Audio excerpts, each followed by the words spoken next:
에레미야 23장 1절에서 8절. 터키에 사는 릴라 씨는 어릴 때 부모님이 이혼을 해서 할아버지와 함께 어려서부터 살게 되었습니다. 릴라가 가정을 이루어 독립하기까지 말이죠. 할아버지는 6.25 참전 용사로 손녀에게 종종 한국 전쟁 이야기를 들려주었습니다. 한국은 나에게 제2의 고향 같은 것이라며 한국에 각별한 애정을 가지고 있었죠. 꼭 한번 한국을 가보고 싶다고 말이죠. 하지만 할아버지는 손녀를 돌보아야 하기에 이 일을 실행할 수는 없었습니다. 할아버지는 6.25 때 오른쪽 옆구리에 총알이 박히게 되었죠. 당시 의술로는 그냥 놔둘 수밖에 없었습니다. 오히려 수술이 생명을 위협할 수 있기 때문이었습니다. 오랜 세월 총알을 몸에 지니고 살 수밖에 없었던 것입니다. 손녀 릴라는 진통제로 통증을 견뎌내는 할아버지가 몹시 안쓰러웠습니다. 릴라는 할아버지에게 수술로 총알을 꺼내 드려야겠다고 알아보았습니다. 알아보니 좋게 집 한 채 값은 정도 들어야 할 것 같습니다.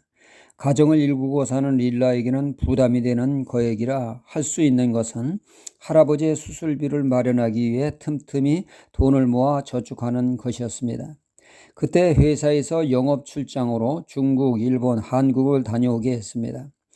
출장 중 한국에서 업무를 잘 마치고 숙소로 귀가하다가 그만 오른쪽 손목이 넘어져서 골절되는 일이 발생을 했습니다.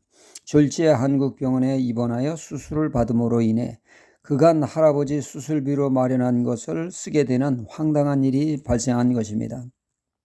치료를 잘 받고 병원비를 내면서 릴라는 깜짝 놀라게 됩니다. 예상보다 훨씬 적은 액수의 금액이 나왔습니다.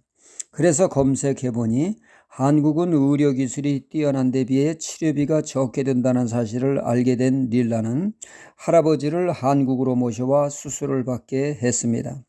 할아버지는 한국의 발전된 모습을 보면서 매우 기뻐하셨습니다. 할아버지 상태를 검사하신 의사 선생님은 놀라워했습니다. 그 오랜 세월 그 고통을 어떻게 참으셨냐고 하면서 즉각 수술에 돌입을 했습니다. 무사히 수술을 마치고 치료비를 수납하러 갈 때 편지 한 장을 그곳에서 주었습니다. 편지 내용은 이랬죠.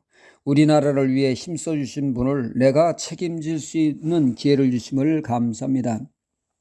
저희 할아버지도 복부에 총상을 입어 치료를 제대로 받지 못해 일찍 돌아가시게 되었고 그 일로 나로 하여금 의사가 되게 하는 동기가 되었습니다. 라고 하는 편지와 함께 집도의 의사 선생님께서 전액 치료비를 내어주신 것입니다.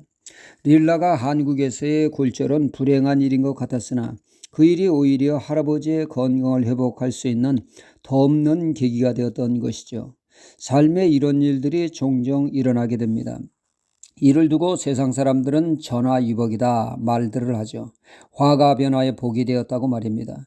성경에서는 이를 합력하여 선을 이룬다고 표현합니다. 특히 하나님은 합력하여 선을 이루시는 하나님이라고 소개하고 있습니다. 로마서 8장 28절에선 말씀을 하죠. 우리가 알거니와 하나님은 사랑하는 자 곧 그 뜻대로 부르심을 입은 자들에게 모든 것이 합력하여 선을 이루느니라. 하나님은 모든 것을 은혜와 축복이 되게 하시는 분입니다. 우리가 불행하다고 생각하는 일조차 아름답게 사용하시는 분이십니다. 요셉은 아버지 야곱의 사랑을 듬뿍 받았습니다. 그런 그가 형들에 의해 그의 인생이 나락에 떨어지게 됩니다. 있을 수 없는 일이 그의 인생에 펼쳐졌습니다. 외국의 종으로 팔려가는 일이 일어났죠. 절대로 일어나서는 안 될 일이었습니다. 또한 그가 진실되게 살았음에도 불구하고 억울하게 죄수가 되는 것은 있을 수 없는 일이었습니다. 그러나 그것이 현실이었습니다. 하나님은 왜 방관하셨습니까? 하나님은 놀라운 반전을 준비하시는 합력하여 선을 이루시는 분이기 때문입니다. 하나님은 에레미야 22장에 에레미야 선지자로 하여금 왕이 거하는 궁궐에서 말씀을 전파하게 했습니다. 4명의 왕이 언급되는데 그 왕들은 양무리 즉 백성들을 흩트는 사악한 자들이었습니다. 자신의 호화로운 궁궐을 위해 백성들을 혹상시키며 또 어떤 왕은 하나님의 말씀을 우습게 여기는 것이 습관화되어 악을 일삼음으로 온 나라가 곤경에 빠지게 하는 왕이었습니다. 이런 왕들과는 다르게 본장에선 23장에서는 메시아 만왕의 왕 예수 그리스도를 소개하고 있습니다. 그러니까 하나님은 악한 왕들을 통해서 진정한 왕을 계시하신 것입니다. 진정한 왕인 메시아로 예수 그리스도를 계시함으로 합력하여 선을 이루셨습니다. 이 세상의 진정왕 예수 그리스도, 우리의 의가 되십니다. 그분의 의를 믿음으로 구원을 받으니까 말입니다.